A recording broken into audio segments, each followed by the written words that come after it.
Oh, that's so Yeah. bad. So I have Elliotte. done Oh. that once before. Oh, Elliotte. Oh no, man. Oh, that's no matter what else we talk about on this podcast, that's going to get the most reaction. Welcome once again to 32 Thoughts, the podcast, brought to you by the new 2024 GMC Sierra HD. American Friedman with you one more time. We have a lot to get to today. News about the Vancouver Canucks, news about the NHL Draft, news about the Ottawa Senators. But let's start out with the future of Pride Tape in the NHL. Elliotte, what's the latest? What do you hear? What do you know? There's going to be some meetings this week. I think as soon as today. I'm pretty sure there's at least one today. I just don't know how long this is going to go or how many different meetings there are. But there definitely is or are going to be some conversations about where everything stands, will anything change, and where they go from here. And, I think, Jeff, to be honest, if the NHL was going to change all this, it had to be in one fell swoop. Because everybody was wrapping their heads around the specialty jerseys, including the Pride jerseys from last year.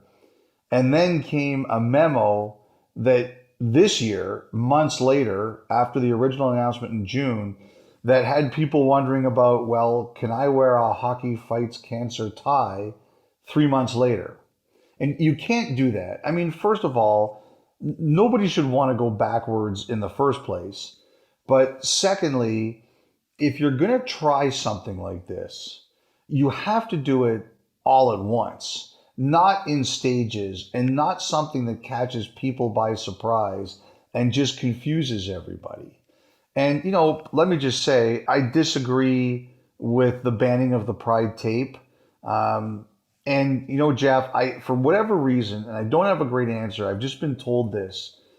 I wonder if it's simply because it happened in two stages, but it sounds like people are more upset about the tape than they were about the jerseys. Whatever the case is, there's meetings this week as soon as today to figure out where we're going.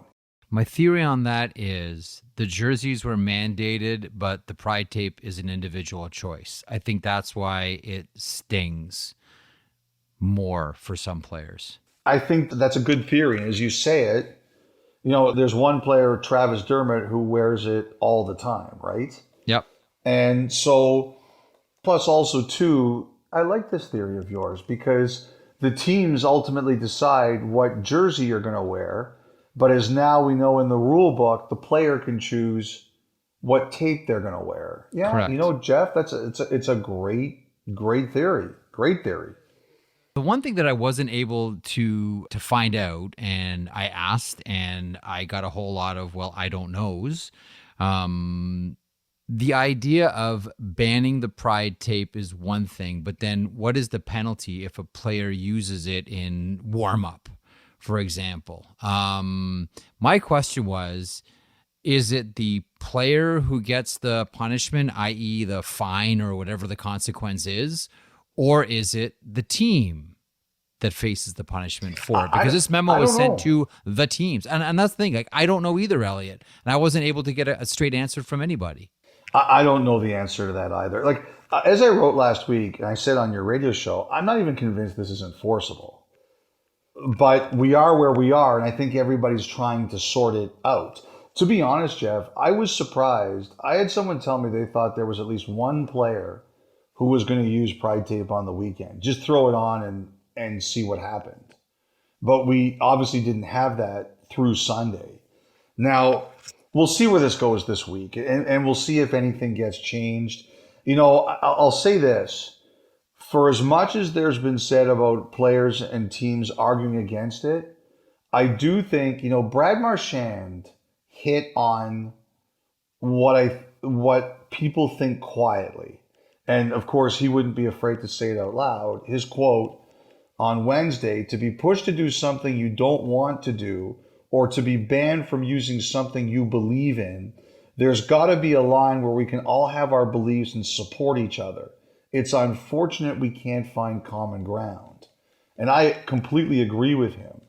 And, one of the things I think that for the players who quietly didn't have a problem with the change, I think it's because they were tired of people going through pictures online or on Getty Images and whatever and seeing who was wearing the tape and who wasn't. And so I think quietly a number of players and teams felt very strongly about that. But what I think it should be incumbent on everybody here is sit down and figure out if there's a solution. Well, it seems to me, I spoke to someone on Friday night about this at length, and this person wondered to me whether, because they're all trying to figure out, what the future of these nights is going to bring. And this person said to me, I wonder if, not unlike other sports, Elliotte, they dedicate a certain number of nights, 1 night, 2 nights, 5 nights, I don't know, where every player in warm-up, for example, gets to dress or wear, their own style of jersey or pride tape or something on their gloves or on their skates that reflects either a cause or something they stand for. So it's not just, okay, everybody, now this is Pride Night and we're all doing X. This isn't just Military Appreciation Night, so we're all doing Y. You do it all together, all in one night or 5 nights or 6 nights throughout the season, whatever it ends up being. So it's not just one theme, but players can choose how they're going to express themselves and not do it all in the same way or for the same cause. Does that make sense to you? That could be some fun chaos, I would have to say. And you know what you could do? You could publish every player's choice beforehand. This is player X is going to be skating out wearing this or representing this. Correct. It's actually, Jeff, I have to say, among the history of Merricks, this is not the worst one. Because I'll say this, I didn't realize this, but the Sharks played Colorado on Saturday night, and they came out. Obviously, I'm watching Vancouver-Edmonton closer, but it was Los Tiburon night. And please excuse me, my Spanish isn't very good. I don't have a great accent. But when they used to have that night, there would always be some really interesting jerseys. Like they'd come out in some really funky designs. And as I saw that, I was like, ooh, that's something we've kind of lost a little bit here with this change. So, you know what, Jeff, it's a great point. I think what I feel is, because I don't like the fact we're not wearing Hockey Fights Cancer jerseys. Like I don't like that, in addition to everything else. So there has to be a way to sort this out somehow. And maybe that's what it is. You have teams play 41 home games. Maybe 10 of those are theme nights where the players can pick, or 5 or 2, or pick whatever it is. There has to be a way to solve this. A little bit of the color of the league, I think, has been lost. Like there was some great stuff on the weekend.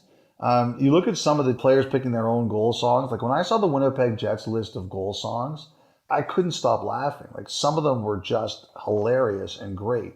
I want Laurent Brossoit to score this year so I can hear Rasputin by Boney M. I was thrilled that Morgan Barron scored the other night so I could hear Home for a Rest. But I mean, obviously Pride Tape is the thing has had the most air to it, and certainly I understand why. But watching the Sharks not in any of those special warm-up jerseys on Saturday night, I saw it and I said, some of the fun around the league has been taken out of this. And is there a way we can fix it?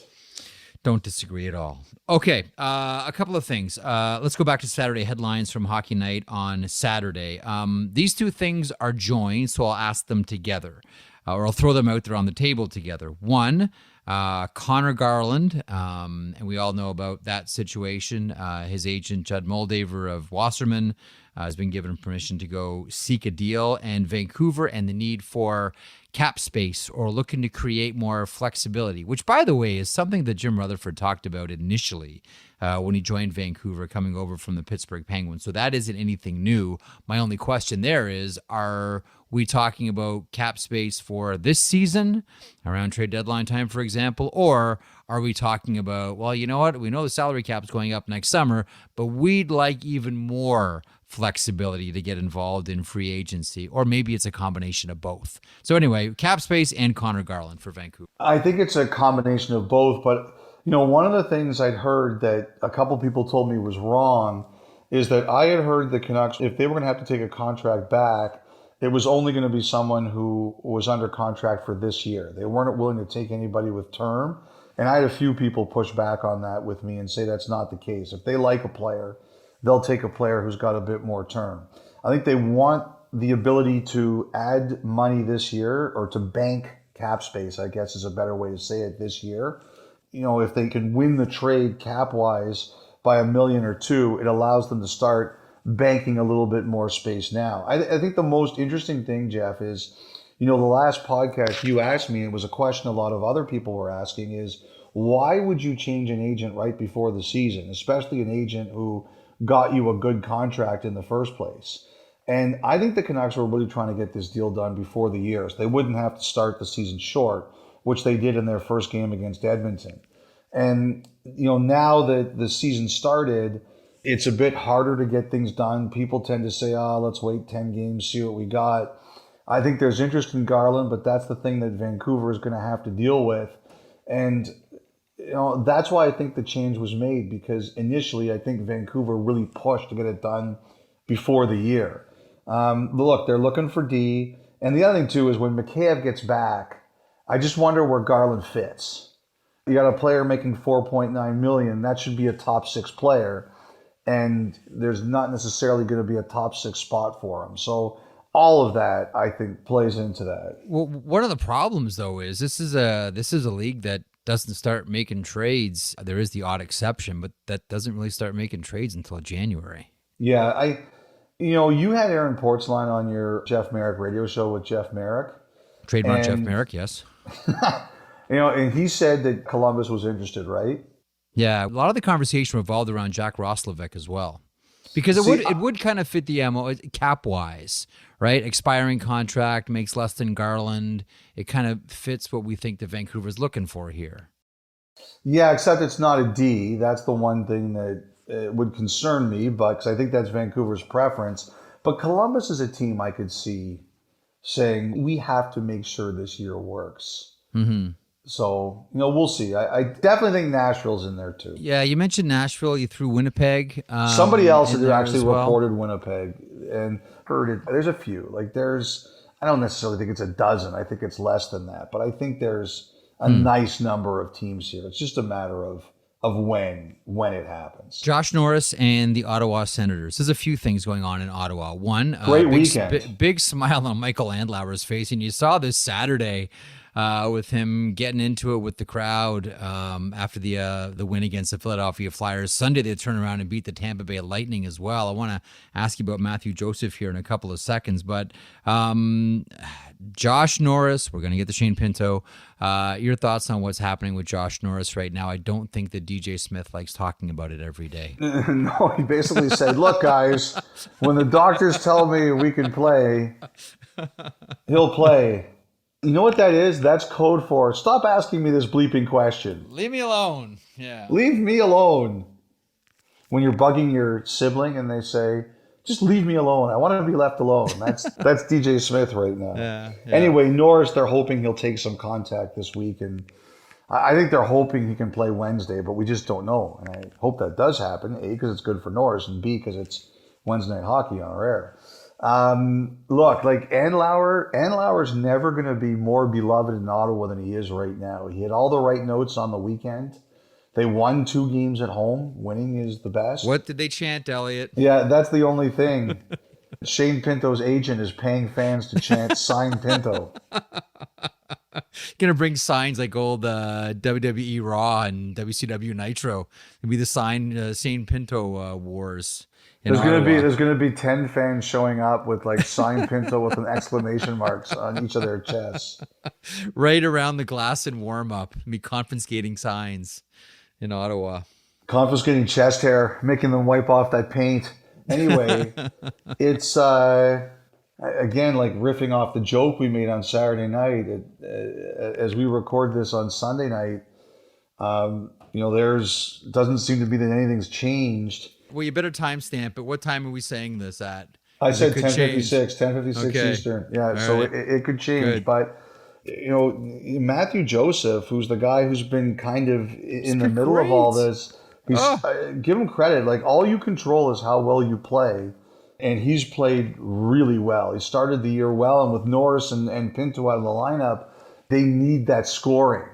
But I'm not really sure what the end game to all of this is going to be. I will tell you this. I think that, Pinto was there in town. He left. I've had other people say to me, he's got to be thinking about asking for a trade. And every time I've checked, the answer everywhere has been no, it's not happening. I think that's the only thing that everybody really has to be worried about here is, does that ever change? But again, I asked everyone I could on Saturday, and if someone makes a trade request, it usually filters its way around the league. And as of Saturday night, people were saying no, there was nothing. we get your thoughts on one other Ottawa issue, and I think we're all happy to see him on the ice with the players at practice on Friday, and then as part of the ceremony on Saturday, and that is Daniel Alfredsson officially returning to the mix with the Sens. You have a thought on what we all thought was inevitable, and we all thought that eventually Daniel Alfredsson was going to rejoin the mix in Ottawa. He's there. It's official. There is no job title yet. There's no business card, but he's back. And Steve Staios saying they're going to figure out what the exact title and job description is at a certain point here. But just your thoughts on Alfredsson returning to the Sens. Well, just look, some people should be with certain organizations, right? Mm-hmm. And one of those guys is Daniel Alfredsson. Like all those guys, Chris Phillips, Chris Neal, those guys should be Senators. They should be part of the group, and they should be part of the organization. And there's just no other way to say it. I was very happy to see it, and I have no doubt this will be a long and fruitful partnership. Excellent. Future of the NHL draft. Yeah, I got to say, just as a person who covers the NHL, I don't like the idea of changing it the way it is. This is just my personal opinion. I love having everybody together. I love the draft. I love seeing everyone. But I will say I understand why they're talking about this. Last year, Jeff, what was the date of the draft? 28th, 29th. And free agency is the 1st. And this year, even though we don't have a set location yet, what's the date of the draft? Same. Yes. And then you've got to travel like crazy to get back for July 1st. So I think that is a very, very big part of it.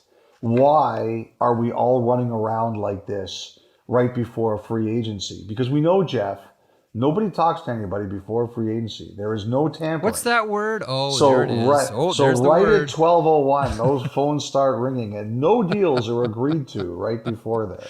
At 12:01, a very sophisticated 7-year contract for player X and the bonus structure. Just put that together in a cozy 25 seconds, and wow, these agents and GMs really get to work quickly and got it through Central, and oh boy, wow, that's remarkable. So, yes. But anyway, at that point, I kind of get. I think the other thing, too, is, there's a cost issue. Although someone made a good point to me. They said, if you're flying all your scouts and your staff into your office, is it really that much cheaper than everybody going to one location? Some team can tell me if that's the case or not. But I thought that was at least a fair thing to throw out there. I think there's also a feeling that not enough is happening. There's 15 people on the front stage. It takes forever for everyone to go up and take the picture. Could they make the draft quicker? And not enough big deals have happened. I think that's all part of this. But I guess at the Board of Governors meeting, Bettman said that people could vote on it. Now I'm under the impression it might not just be a vote. They might just say to them, hey, we're going to take a poll and see kind of which way the wind is blowing.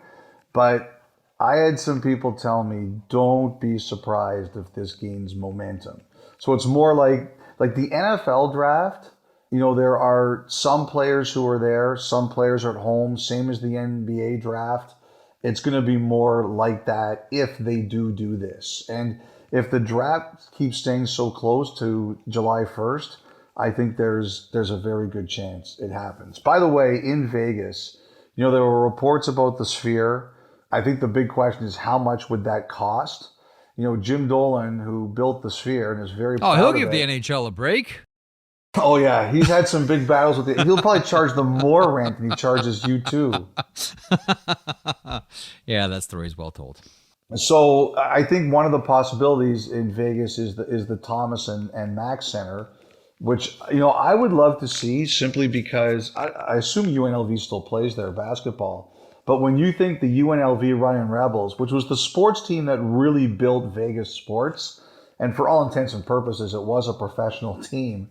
Jerry Tarkanian chewing the towels with the Running Rebels. Tark the Shark, baby. Tark the Shark. Larry Johnson, Greg Anthony, Anderson Hunt should have won 2 in a row. Duke beat them, Christian Laettner. I would just love to see that building just for the history of it. So I still think it's going to be in Vegas. My Disneyland idea doesn't seem to be going anywhere, I have to tell you, Jeff. But this has gained some momentum, and it's not impossible that it happens. All right, we'll see where that one heads. Okay, I have a favor to anyone in the Tampa Bay Lightning organization who is listening to this podcast right now.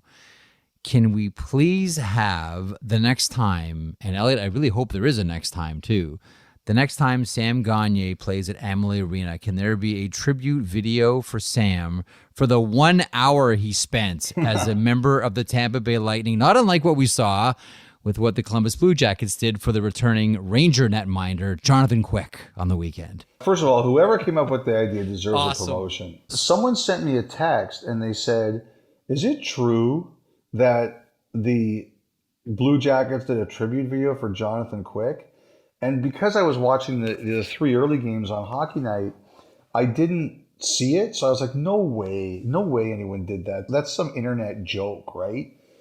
There's this internet joke site, like sports site, Balzac Sports.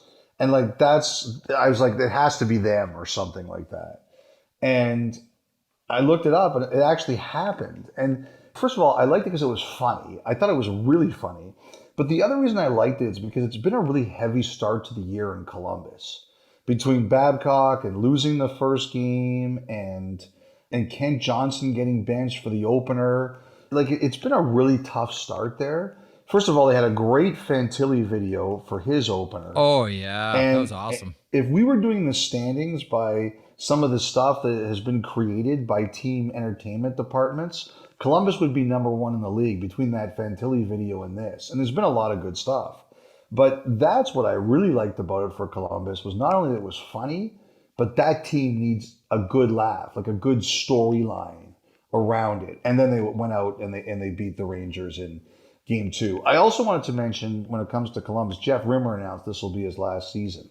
Yeah. And, when you think of the Blue Jackets, the number one person you're going to think of is going to be Rick Nash, right? Because he's Mr. Blue Jacket. Of course. But after that, I wonder how many people you'd get to. If you were to ask the fans, rank the most important people in Blue Jacket history, you'd probably get Nash first, then you get the McConnell family. And then Columbus people can tell me if I'm wrong about this, but would Jeff Rimmer be third? As far as beloved Columbus Blue Jackets personalities? Or maybe most important people around in the history of the franchise. He's the guy that introduced the franchise to them, really, in the market as their voice of the Blue Jackets. It's the same way that I feel about Ted Darling with the Buffalo Sabres, another team that's near and dear to my heart. Rick Jeanneret for the following generation as well. I think that Pete Weber with the Nashville Predators. Yeah, I think these voices, here's the thing that I always feel, whether you realize it or not, they are the sounds of your hockey team. Like, you will close your eyes and think about your hockey team if you're a Blue Jackets fan, and it's going to be Jeff Rimmer's voice subconsciously. You might not even realize it at the time, but those broadcasters, because I know what Ted Darling it did with me, and I still, to this day, when I see the Swords jersey, I hear that voice. You don't realize it at the time, but as time goes on, Jeff Rimmer's voice will stay with Blue Jackets fans. I completely believe that. Yeah, I agree. I mean, the other thing, too, I'll say about Jeff is there were times when maybe he didn't like something I said or wrote about the Blue Jackets, and my phone would ring and Jeff Rimmer's name would pop up, and I'd be like, "Oh God, I'm about to get a lecture here," or he knew that the Blue Jackets were going to be in the news, and he'd call and say, Elliotte, here's why maybe something had happened, and maybe give you a bit of. He never told me anything that I think the Blue Jackets would be upset about him telling me, but he would always try to soften the blow as much as he could. And it didn't always work, Jeff, I have to tell you that, but I really appreciated the effort. Yeah, Man loves the Blue Jackets. Whether he's calling the games or not, he loves the Blue Jackets. The sound of CBJ. We wish him all the best for the remainder of the season. We'll talk more about Jeff Rimmer as the season starts to wind down for the Columbus Blue Jackets. I've promised myself, as I do each and every year, not to read too much into what happens in the first week or the first couple weeks, or really even, Elliotte, the first month, because hockey in late November is going to look profoundly different than it does right now. But having said that, if you're the Oilers, are you concerned about the goaltending and the blue line, or are you saying, calm down, it's early? Pat McAfee has a segment called I Don't Want to Overreact, but Edmonton would be the main topic of that segment if he did it for the NHL instead of the NFL. Look, there were some things I really didn't like. And the number one thing you have to worry about if you're the Oilers is, look, there were a lot of questions about the goaltending, and you looked at the way Campbell in particular played in the preseason, and I got sucked in just like everybody else did, Jeff. He looked really good.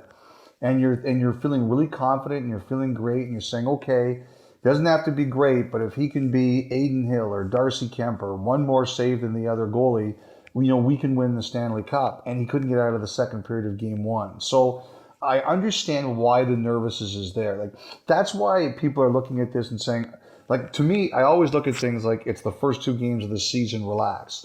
Like, Edmonton's shooting 2% at 5-on-5.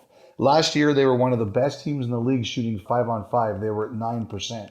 They're not going to say 2%. It's like, I think like only Washington's worse, and they got shut out. So that's why they're worse. So like that to me will all correct itself. But the goaltending, I can understand why people are looking at the Oilers and they're saying, uh-oh, we thought this was fixed based on the exhibition season. I think they're trying to change their defense, and BX has showed some really good examples on Saturday night of how they're still struggling with the box and one that Woodcroft wants them to play. But I think the other thing here is that, like last year, the difference between Vegas and the Oilers was they were a little bit deeper, they got the saves, but also their attention to detail was better. There were the details of the game. Vegas was better than Edmonton. And, for example, on Saturday night, in the game that wasn't a blowout, they tie the game and immediately they give away a 2-0. And that says to me that your details slip. So I guess the short answer is there's a lot of things I don't worry about, but your whole season this year is about, as your coach said, making sure you control the things that you control. And in games 1 and 2, they were sloppy. And I think the goaltending, I think everybody looks here and says, what did we just see this week? Is there a reason for us to think it's going to be like this again?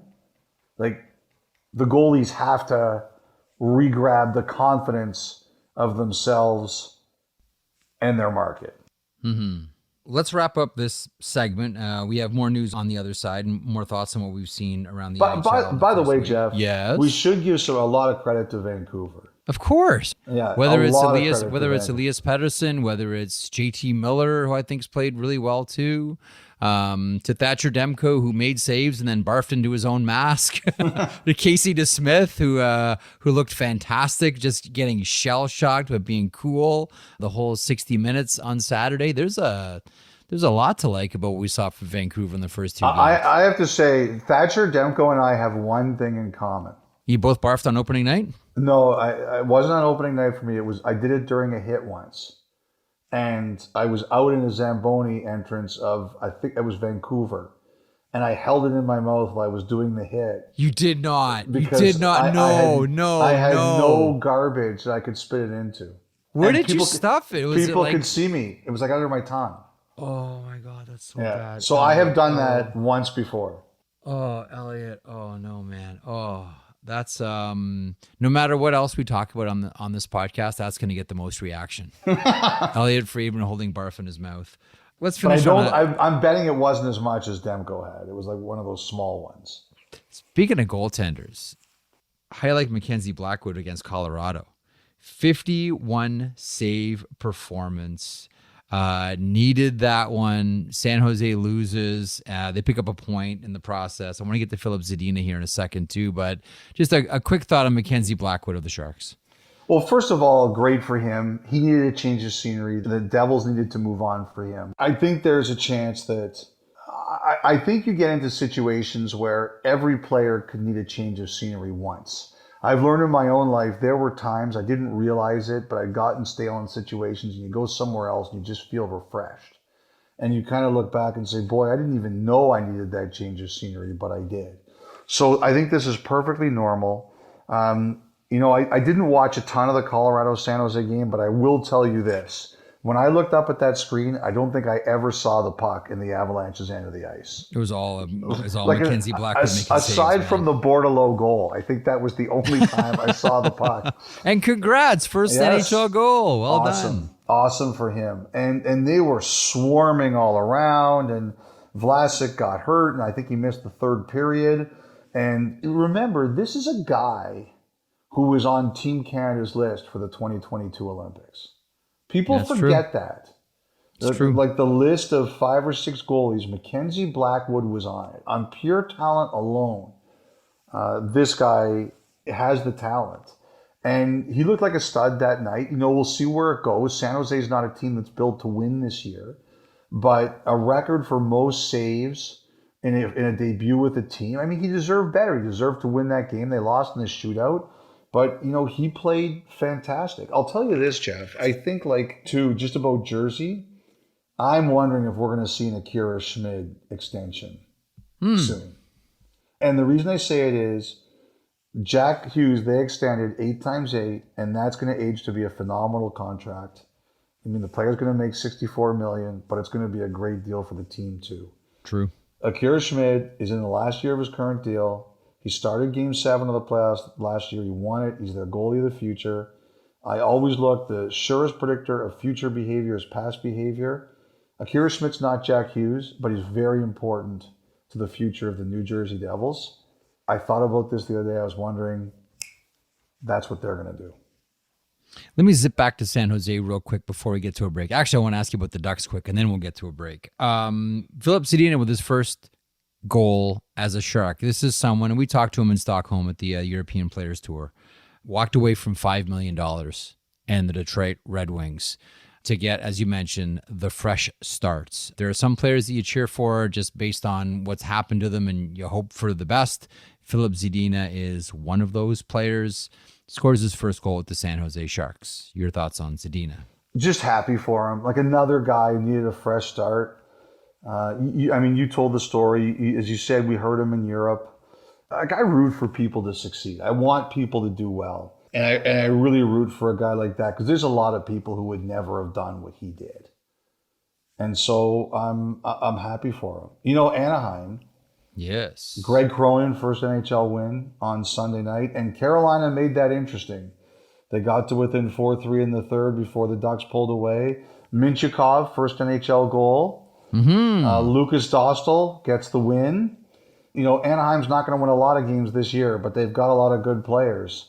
Oh, yeah. But, I have to tell you, I was kind of wondering, Anaheim's going for the top pick again. They want the Yzerman. They want the Celebrini. They want to add to their talent. And I'm wondering, when they're up 4-1 after 2, is Pat Verbeek in the dressing room before the players are getting in there, putting crushing sleeping pills into their water bottles?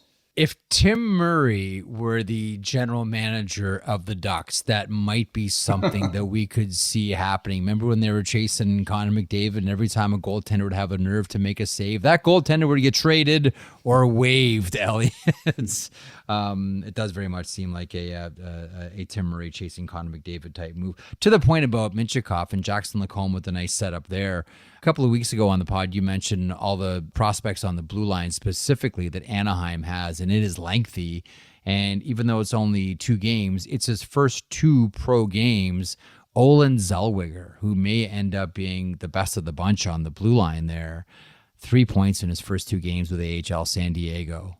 Like right away, this guy is super comfortable playing pro hockey. So it is an embarrassment of young riches for the Anaheim Ducks. By the way, Max Comtois, former Anaheim Duck, now has a home in the American League with the Chicago Wolves, which, as we know, is an independent organization.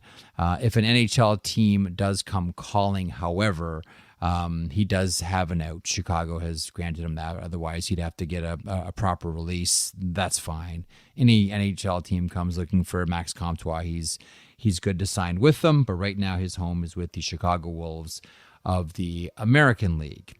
On that, we'll hit a break. Montana's Thought Line and more thoughts on, well, the Devon Toews contract for one. Auston Matthews, 6 goals in 2 games, not too shabby. And he's about to face off against Connor Bedard later on tonight. 32 Thoughts continues.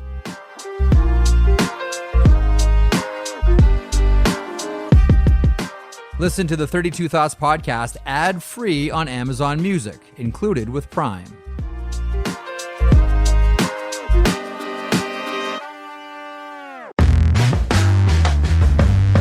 All right, welcome back to the program here. Welcome back to the podcast. Elliotte, it is old-ish news, but we haven't had a whack at this pinata yet since the news broke. Devon Toews, 7-year extension, $50.75 million, AAV 7.25. You've been following this one from day one. It's one of those deals, Jeff, where everyone looks at it and says, I gave a bit more than I wanted, so you know it's a good deal. Colorado didn't want to go to 7 years. They did to get the deal done. Toews, like a couple agents and teams were telling me the number here is 56. If Devon Toews goes to the open market, he's getting at least 56 million, right? Over 7 years. Over 7 years. Or 8. He's either getting 8 times 7 or he's getting 7 times 8. At least. So Devon Toews, he's not getting 56 million, but he's getting 50, and he's going to be more than happy with that. Like, it's still 50 million. So Toews gives a little bit in terms of his market value, and the Avalanche give a little bit in terms of term. But you know what this says to me is, first of all, he wants to be there. They want him there. They both found a way. Everybody wanted it to get done. And that's the biggest thing. But the other thing it says to me is that the Colorado Avalanche look at this and say, we are here to win more Stanley Cups. We've won 1. We want 2 or 3. We want to be pigs. We want to be greedy. We want to win 2 or 3. And you know what? They have a much better chance of winning 2 or 3 Stanley Cups with Devon Toews than without him. And they said, whatever happens down the road, like if Devon Toews slows down, then they'll deal with it later. But right in the short term, him in the lineup gives them their best chance to win Stanley Cups. And he and Makar, don't forget, we talked about the Olympics with Blackwood. Toews and Makar were going to be a defense pair for Team Canada. And they may be again. Like, it still could happen. So at the end of the day, why I think Colorado did what they did was they just said, do we want to win the Stanley Cup? Yes. Do we want to win more than one Stanley Cup? Yes. Are we going to do it without Devon Toews? Maybe, but it's going to be a lot harder. So we're going to find a way to get this deal done. You know, the other thing too here, Jeff, is someone made a really good point to me, and that is that Devon Toews will be 30 in February. Mm-hmm. How many NHL games has he played? 317. How many guys, this was what someone said to me, how many guys do you know who signed for $50 million at age 29 and they've only played 317 games? Well, he's kind of the late developer, though, yes. right?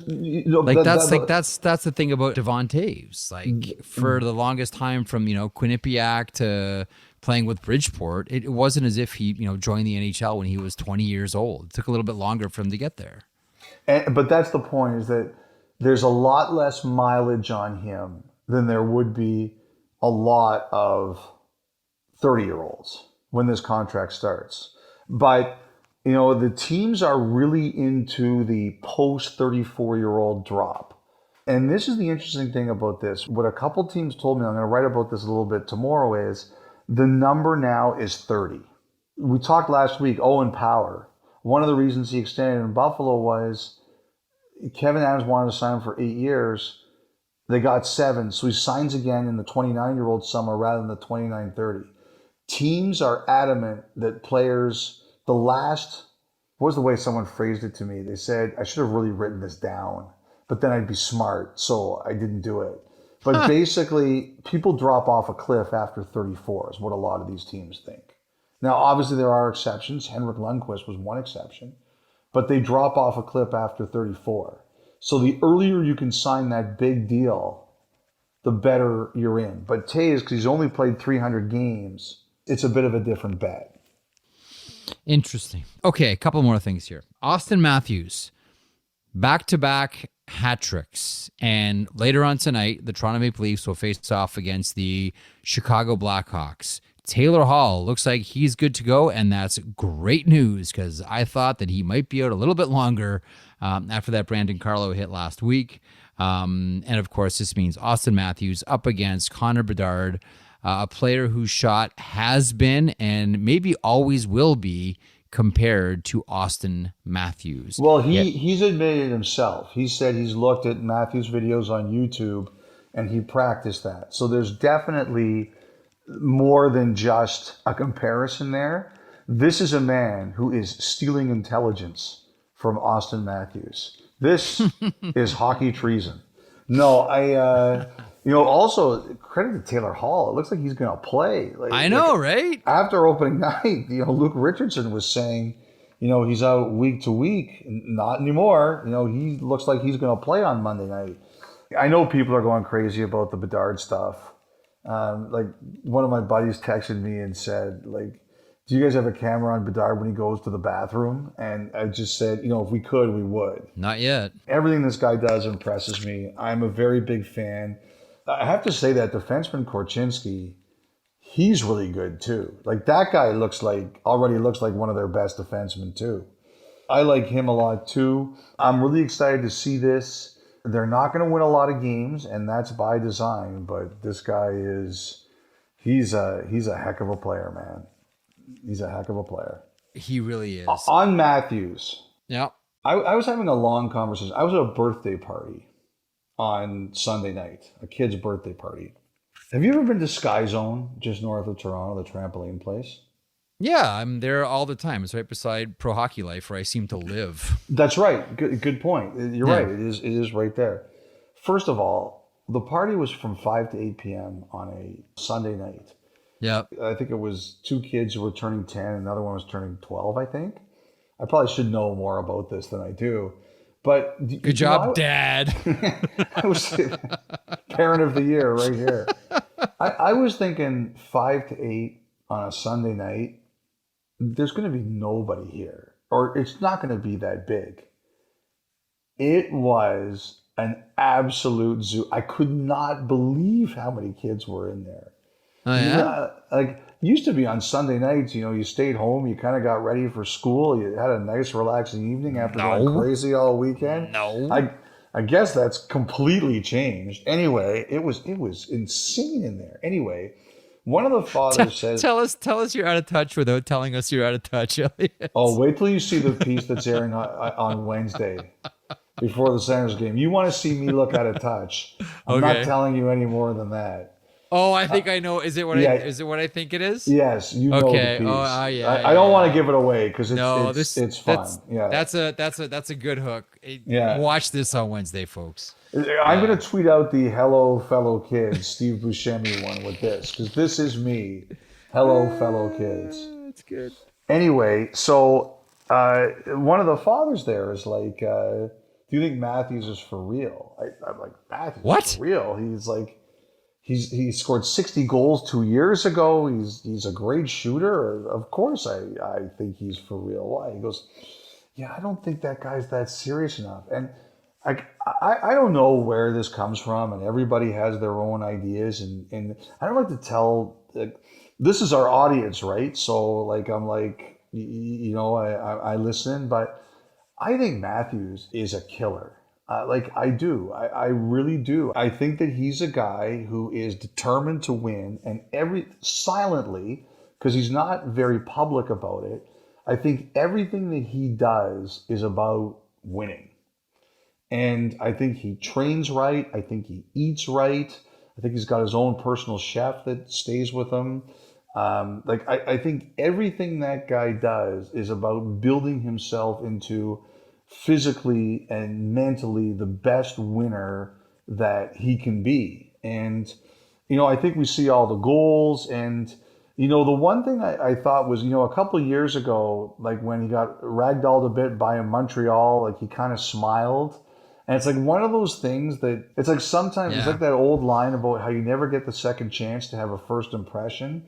Like I think that's stuck with people, but I don't think that's who he really is. Like the first night when Bertuzzi got jumped and all those Leafs, including Matthews and Marner, jumped to his aid. Matthews and Marner, they aren't going to fight guys. But I do think those guys, they really want to win. And I think what they are learning now is how to channel that into winning. Like I think what happens is because of the contracts they've signed, people just think that they don't want to win. And I don't believe that's true at all. I think they're both very, very serious about it. And Marner, I think, just has to shut out the noise. But I think Matthews already has. Like, he does not understand why there was any doubt he was going to sign in Toronto. And, I think he's going to have a massive year. He's already started there. I'm not surprised about this at all. I just, whenever someone asks me, it happens honestly quite a bit in Toronto. People say, "Do you think that guy really wants to win?" I'm blown away by that. I have never, I have never believed anything but that. I just think that everybody has a different route to getting there, and I think he's really figured it out. One of the things that, and there's only a handful of players, and again, there's only a handful of players that I feel this way about. I'm talking about shooters specifically. There's only a handful of guys. Shea Weber was number one for the longest time. I've always felt this way about someone like Patrick Laine, and I feel this way about Auston Matthews. Elliotte, there are just some shooters that when they shoot, they're not just shooting to score a goal. I get the sense they're trying to shoot the puck through the net. Like Jack I did this yeah, like your guy, I know your man crush Arbor Jack I did, but like they're deliberately trying to shoot the puck through the net. Like, how some boxers will talk about, I'm trying to punch to the back of the head when I hit. I get the sense that when Matthews shoots, he's trying to shoot it, not just so it goes in, but so it goes through the nets. And there's only like a handful of guys I feel the same way about. But Matthews is that guy. I just love how comfortable and confident he is with the puck on his stick and just how violent the release is. Like I'm trying to I want to hear the boards rattle when I put this thing through the net. You know what Toe Blake always said? The only kind of shot I don't like is the shot I can hear. Yeah, amen. By the way, just one last thing before we go on the Leafs. Who scored for the Toronto Marlies on Sunday? Who has 5 points in their first 2 games? Nick Robertson. That is an excellent guess. Usually I'm used to your guesses just missing the mark completely. But no, and it's an interesting one. I think when Robertson went down, they told him, look, we're carrying the minimum here. I really wondered if Robertson got sent down, if there was going to be a conversation about it's time for a fresh start for him. Like we talked about it with Blackwood, and maybe it's time for him to go somewhere else. But I think they told him, it's not like we've got a lot of players here. It's not like you're buried behind a lot of extras because the cap doesn't allow them to have it. But I think that'll be a fascinating one to watch. He's doing what he has to do. He's got 5 points in 2 games. A couple of more things before we give way to the thought line questions, the Montana's thought line. How are you feeling about the Buffalo Sabres early, Elliotte? And I'll ask you the same question I asked about Edmonton goaltenders. How are you feeling about Devon Levi? This was bound to happen. Okay. First of all, that Benson, boy, that guy looks like a real player. Like, add another level of young stud to the Buffalo Sabres offense. That Benson looks like he's the real deal. 2 assists against top 5 skill, man. I said it last year on the podcast. Top 5 skill. And 2 assists against the Islanders. I think the Sabres, one of the reasons they kept 3 goalies, it's one of those just in case things. Just in case this doesn't work with Levi. And still, it's early. I don't panic or anything like that. But like, they still have 2 guys if he needs to go down to the American Hockey League. I refuse to say that needs to happen after 2 games. I think this kid is too talented, too confident, too good. I'm going to bet on him long term. But this to me is a reason that Buffalo didn't put either Comrie or Luukkonen on waivers, because it was just in case they needed to put Levi down there. I think part of it was they were scared that someone was going to claim them too. Well, of course. Like, I mean, that's the obvious thing. Thanks, Tips. Well, I mean, like, let's frame this accurately here. Part of it was, I mean, everyone's scared of goalie I don't think waivers. I'm framing it inaccurately. I think that was part of it. Like, okay, let's see about Devon Levi here, but I think the bigger one is they thought that they'd lose one of the guys on waivers. They put him on. Yeah, I mean, obviously you're right, but I could say the obvious thing, or I could go for the deeper theorizing. This podcast tries to do more than just scratch the surface, Jeff. I'm going to go back into the shallow end where it's noisy. You're way out there in the deep end. I tread water and barely keep my head up. I'm going back into the shallow end here, Elliotte. I can't tread water in the deep end with you here. Okay, let's get to the Montana's Thought Line. The Montana's Thought Line brought to you by Montana's Barbecue and Bar, Canada's home for barbecue, which you always say. Try the ribs. And the deep fried pickles. 32 thoughts at sportsnet.ca. 1-833-31. They're so good, man. How do you not like deep fried pickles? Like, seriously, Elliotte. Come on, man. 1-833-311-3232. 1-833-311-3232. All right, this is Andrew Elliotte from Maple Ridge saying, I was wondering if you think it's possible that Patrick Kane is waiting until November 19th to sign a new contract. This would put him at 35 years old and make him eligible for a performance bonus structured contract, at least as far as I can tell. Thank you and keep up the good work. New Amel. That from Andrew in Maple Ridge. What did you say we should call him? Old Dom?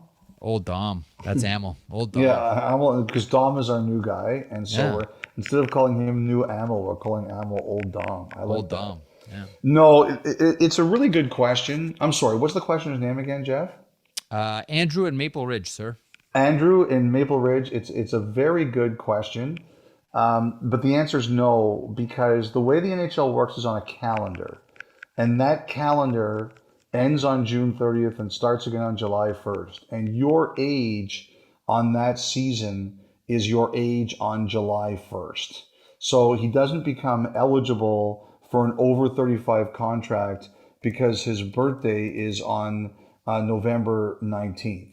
I love the way you think, Andrew. Like, if I was running a league, I would try to get away with that, but it's not the way it goes. So because Kane's birthday is after July 1st, that he's considered 34 this season. Great question. I really like the way you think, though. Eric C. Hey, boys. Eric from Maryland here. Question for Merrick, but by all means, Elliotte, chime in as necessary. Now that believe me, after Merrick answers a question, it's always necessary. For it's always here comes the sniper, Elliotte from the weeds. Now that Connor Bedard has made it to the big show, who's next? Who's the next great, can't miss, future franchise savior, league-wide darling we should keep our eye out for? Is this kid coming in next year's draft, or is he or she only getting going in juniors or overseas and will have to wait a little longer? Love the pod. Keep it up, Eric C. There's a few. And there's one person that got put on my radar on a late night text on Friday nights. The guy, and I've mentioned, we've talked about him before here, Elliotte. who just actually on Sunday committed to the University of Minnesota at the age of 16, and that is John Mooney, or John Mooney Jr., or LJ Mooney, who's playing the the U16 development team. This kid has been out there for a few years. He's Logan Cooley's cousin. His dad played briefly. This kid, he's from Pittsburgh. This kid has been out there and making noise for a couple of years in prospecting circles. There's Michael Misa of Saginaw. His draft, and they're going to have the Memorial Cup this year. 2025, correct. Saginaw's got Memorial Cup. Gavin McKenna is a 2026 draft. Hopeful he plays Medicine Hat Tigers. And then someone who got put on my radar. I got a late night text on Friday from someone saying, who's texting you late at night on Friday? It's someone from out west. So over there, it's 9 o'clock, and they're texting me at midnight with, hey, you got to get this guy on your radar. I got a text from someone saying, have you seen Landon DuPont play? And I said, no. And he said, well, he's playing at the U18 at the Edge School. He's a 2009. He's a defenseman. This person said to me, I haven't seen someone dominate this age group since Connor Bedard went through. So there you go, already getting the Connor Bedard comparisons, even though he's a defenseman. And, of course, Bedard's a center. He's the son of, do you remember Mickey DuPont, the defenseman? A little guy, right? Yeah, Mickey DuPont's kid. Now, Mickey is now an agent. If I remember, Mickey DuPont was not that big, but he was a really skilled player. Hang on, I will call up Mickey DuPont stats for you right now. Mickey DuPont from Calgary was 5'10", $186. 9th round draft pick of the Calgary Flames in the 2000 draft, playing with the Kamloops Blazers of the Western Hockey League. He played 23 games in the NHL with the Calgary Flames, 3 with the Pittsburgh Penguins, and finished with the St. Louis Blues. Wrapped up the career playing in Germany. Anyway, he retired 4 years ago. I know. And his kid, who's a 2009, all right, and is already playing with kids much older than him, is apparently the next big stud to come out of the West for that age group. Landon, I always put it on everyone's radar.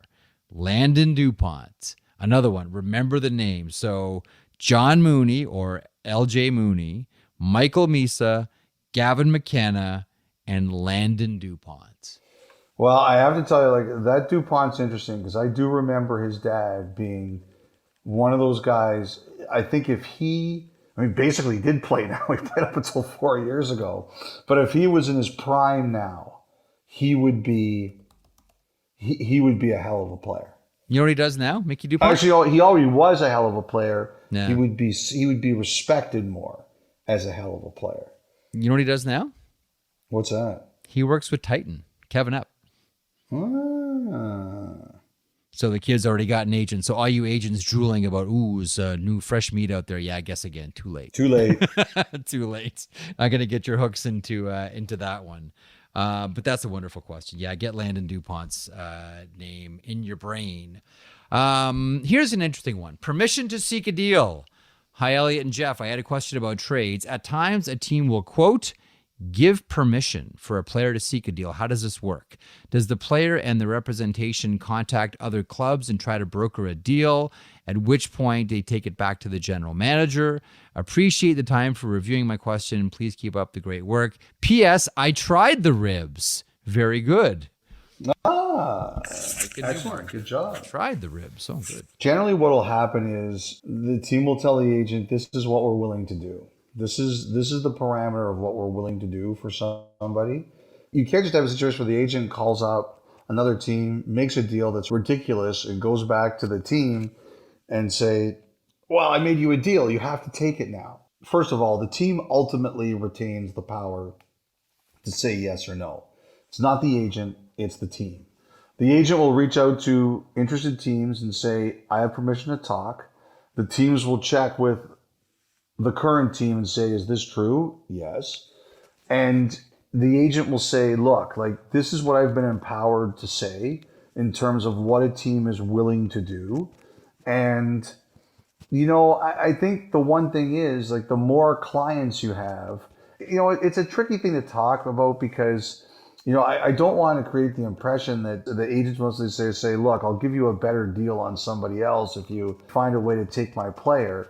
You're not supposed to do that. That's not a good thing for an agent to do.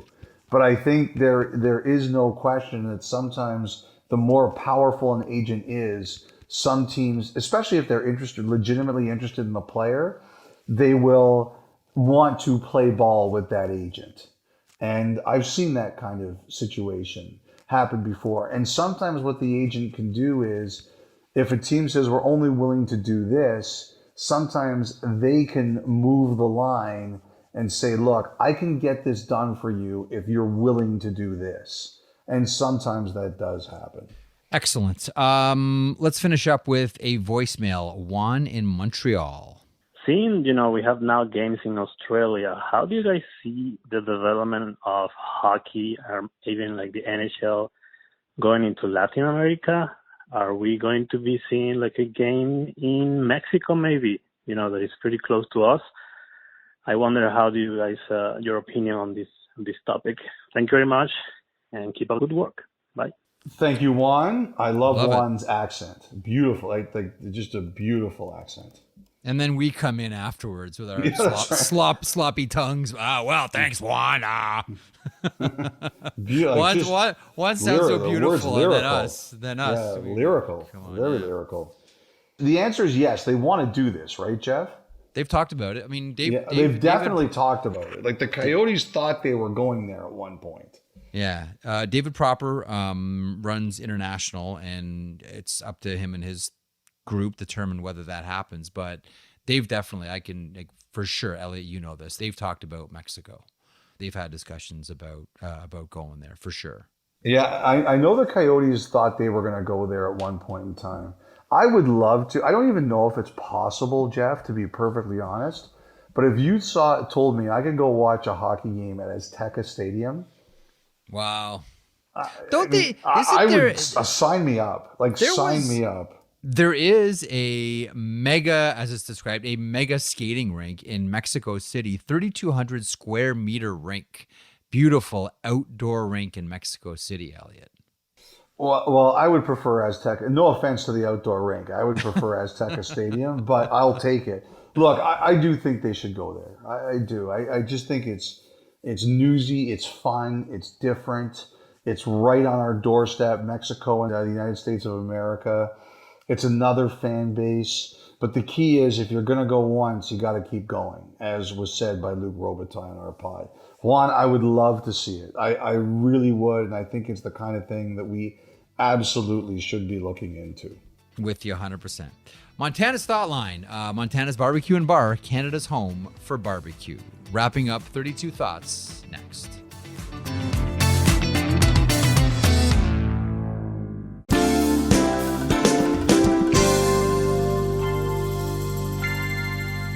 Welcome back to the program. Okay, not that anybody wants to hear me blather on about my career. One thing, considering I did get a lot of texts and DMs and tweets and voicemails, etc. about it, I thought I should address it here at the end of the podcast, if you're still with us.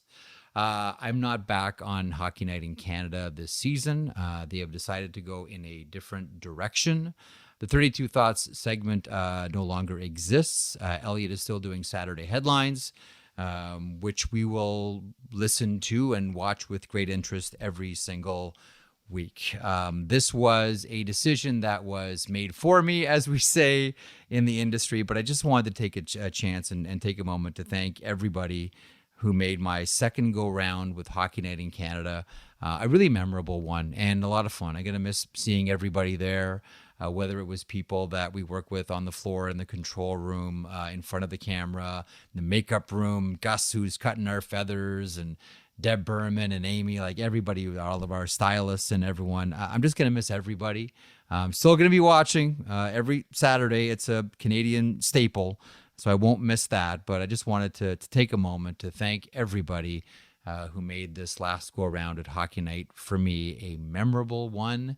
And it is the industry standard leading show. And there are few thrills better when you work in hockey media to be able to say, you worked on Hockey Night in Canada. So for everyone who helped me along the way and encouraged me along the way, and we're just great colleagues and great friends, I just want to say from the bottom of my heart, thank you.